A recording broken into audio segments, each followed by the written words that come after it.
pada panggung sinetron, ceritanya aneka rupa, kisah bahagia, kisah udah-gulana, tragikomedi.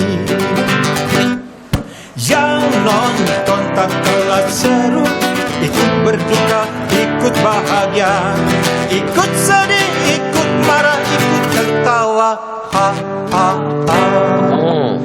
Kalau ini kejadiannya kayaknya sambil marah, sambil nangis, sambil aksi juga tadi ya, sambil ada tindakan kekerasan tadi kayaknya terhadap TV ini. Kang Maman, aku balik lagi tadi. Ini kan sinetron ini kan dikenal sebagai tontonan yang menjual mimpi. Ini sebagai strategi sinetron yang akhirnya orang-orang tuh nggak bisa lepas gitu, karena merasa inilah kehidupan yang aku inginkan gitu. Ada dua hal yang berulang setiap saat. Yang pertama memang mengeksploitasi dan mengeksplorasi Cinderella syndrome. Harapan-harapan orang untuk ingin seperti Cinderella. Kang Maman mungkin dengar nih. Kalau terjaga di lelapnya malam, coba renungkan redup sang rembulan. Aduh, Carmila tahu saya nih. aduh. Montir-montir cantik kan. Biasa ini sinetron Carmila. Carmila. Sinetron terfavorit karena Sonic Award waktu itu. I see. Oh, Panasonic Award ya Itu kita sempat bawa artis, Mbak. Iya, itu kita bawa Paramita, bawa Wulan Guritno, bawa Lulu Tobing, bawa Teddy Syah, bawa Atalari ke berbagai kota. Jebol tuh yang namanya mall. Mall King Mall di Bandung itu di alun-alun, itu eskalatornya sampai tidak bisa bergerak. Sehingga acara diberhentikan karena semua ingin memeluk Wulan Guritno, Teddy Syah, Atalari. Oke, Kami masuk ke hotel itu halamannya dipenuhi oleh orang yang hanya ingin melihat artis kami buka jendela dan menyapa mereka. Nah itu yang terjadi secara langsung. Ada juga yang terjadi di media-media sosial ya. Ini kita lihat tayangan berikut ini, gambar berikut ini. Ini dari Firsa Besar ini. Waktu mertua tahu saya follow-followan sama pemeran Elsa, saya sampai disuruh nyampein pesan. Ya Allah, kirain kenapa sampai kesel banget nih. Di DM nih Elsanya. Elsa, saya minta maafin aku ya, itu acting kok. Iya. Kalau jadi peran protagonis kan dia dicintai ya, kemana-mana sayang-sayang. Tapi kalau jadi antagonis ini yang agak susah di real life-nya ya. Sekali lagi. Nah ini aku bingung harus jawab gimana, teman-teman ada yang bisa bantu jawab nggak? Ya wes Ropopo. Kamu jahat, berhati licik katanya. Kamu Elsa, aku benci kamu. Walaupun itu di film tapi ke bawah dunia. Itu seperti yang dikatakan David tadi, ini perpanjangan tangan dan perpanjangan harapan manusia terhadap tontonan baik yang dia suka maupun yang dia benci. Dia salurkan kebencian dia pada tokoh yang di dunia nyata memang dia benci misalnya.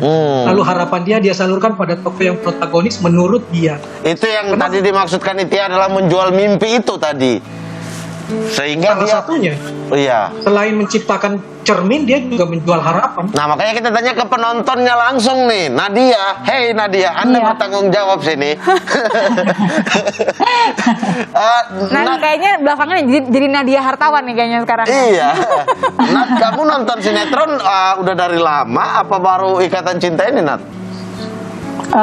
Suka nonton, cuman yang sekarang tuh ditonton ya Ikatan Cinta yang tiap hari ya. Umur kamu berapa, Nat, kalau sekarang ini? 23 tahun. 20? Iya, 23 tahun. 23 tahun. Oh. Kuliah atau apa, Nat, kegiatannya sekarang? Kerja sih aku. Kerja, oke. Berarti emang malam ini fokus langsung ya jadwalnya hanya untuk nonton sinetron gitu? Iya, nonton Ikatan Cinta. Sama mama atau gimana di rumah? Sama mama. Yang menarik harus ditanya ke Nadia, tempat kerjanya ini diomongin juga nggak? Kenapa? Gimana Kang Maman? Sinetron Ikatan Cinta ini kalian diskusikan dan gibahkan juga nggak di tempat kerja? Oh, jadi diomongin dibahas juga di tempat kerja, bahasnya ya. Aldebaran, Andin. Ada WA grupnya ya? Gitu. Khusus bahas Ikatan Cinta Gibah, Ikatan Cinta Elsa. Wah, nah, tapi apa yang kamu pengen dari film ini? Misalnya kamu pengen nggak punya apa kisah cinta yang seperti di film ini? Apa itu yang terbayang? cuman kayak pengen punya sosok kayak Aldebaran kali ya, yang kayak Sosok yang diem-diem gimana tapi- sih, Nat? Coba ceritain sama kita sosok yang kayak gimana yang dipengenin. Aldebaran itu kan kayak diem-diem tapi dia perhatiin pasangannya gitu kan. Mamat angkat diri banget itu. Iya, Iya. Nadia, perhatian banget sama keluarga. Nadia kalau di ghosting sama Aldebaran mau nggak? Wah. Wah, ghosting. Mau nggak? Mau lah. Jangan dong, masa Jangan di ghosting lah. Oh iya, jangan. Itu protes langsung Jangan, Nadia, jangan gak mau di-ghosting lah ya. di ghosting ya. Oke, tapi Nat, ini karena kamu saking sukanya sama karakternya Aldebaran, kamu jadi beneran kayaknya aku harus cari kalau beneran punya pacar nih harus yang kayak dia gitu karakternya. Jadi gitu nggak? Enggak juga sih. Yang Pengen ya pengen, cuman ya nggak harus kayak dia juga gitu. Nggak mencari harus banget kayak dia gitu ya. Kalau nggak Iya, ada ya udah nggak iya. apa-apa gitu. tapi kan. kalau bisa ya iya gitu ya. Iya. Kalau bisa iya, kalau bisa orangnya langsung ya. Jangan, kan dia udah nikah. Iya betul. Oke, kalau bisa ya iya. Mbak Dev, ini gemes banget ya. Nadia ini kan hanya salah satu loh. Dan aku ngomongin soal demografi yang luas banget gitu. Tadi kita lihat ada bapak-bapak mematahkan ini dong stigma bahwa biasanya yang terbawa emosi itu ketika nonton sinetron hanyalah ibu-ibu atau kaum perempuan. Tadi bapak-bapak sampai ikutan emosi loh nontonnya ya, sampai mau ngajak berantem. Ada yang nyelotitin gitu kan. Gimana Mbak Devi? Jadi memang apa namanya, saya sepakat banget tadi 200% lah sama Kang Maman gitu ya, bahwa memang bukan hanya menyasar pada gender tertentu, tapi memang dominannya kalau berdasarkan studi memang lebih banyak ke perempuan. Tapi bukan berarti laki-laki nggak ada juga nih yang tersihir oleh sinetron-sinetron tadi. Nah, kenapa sih tersihir? Sederhananya sebenarnya karena dia menjual drama. Drama itu apa sih? Emosi yang dijual. Pasti dalamnya itu ada percintaan, ada kesedihan, ada ketakutan, dan ada kemarahan. Semua tayangan kalau dia menjualnya 4 itu, entah itu satu atau 2 diantaranya atau bahkan 4-4-nya, pasti Haikul yakin pasti laku.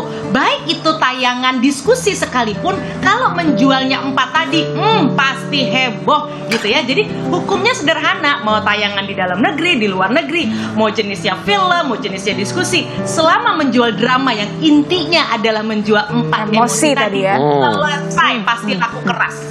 Oke, jadi memancing orang juga ikutan mengeluarkan emosi serupa seperti yang dia tonton gitu. Iya. Oke, kayak tadi Pokoknya bisa buat orang marah, bisa buat orang nangis, bisa buat orang jijik, bisa buat orang takut, selesai pasti hits.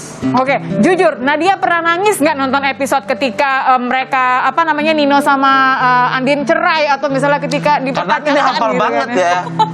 Saya kan riset dong lakukan. Pernah nangis nggak, Nat?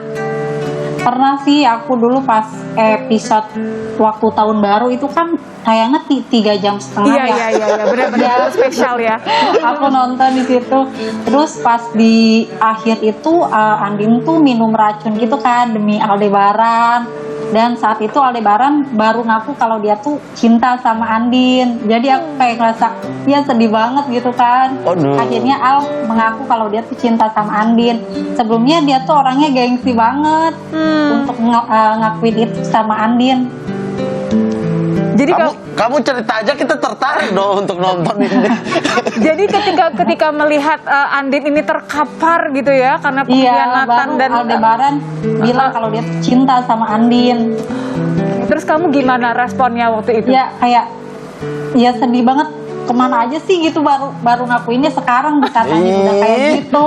Aduh. Kesel ya, Ini jadi kayak- kesel gitu kayaknya. Kemana aja sih ini lagi Kemana aja, baru kenapa sekarang nggak dari gitu ya. kemarin-kemarin bilang kan dia juga cinta, udah minum racun baru bilang gitu ya. Iya. Oke. Nah ini dong apa, bawain lagunya Hati Yang Kau Sakiti, itu kan lagu yang paling hits se-Indonesia tuh. Oh ini request buat Om Jo. Gimana Om Jo, tantangan diterima abis ini berarti ya. Mainin lagu itu ya. Nadia ditahan dulu emosinya, jangan gebrak-gebrak meja dulu, jangan minum marah-marah racun dulu. dulu. kita masih akan ngomongin betapa fenomena ini ternyata membuat orang menjadi merasa bagian dari emosinya ikut jalur terbawa. ceritanya. Jangan-jangan abis ini Mamat ganti nama belakangnya ya. Mamat Barans. Mamat.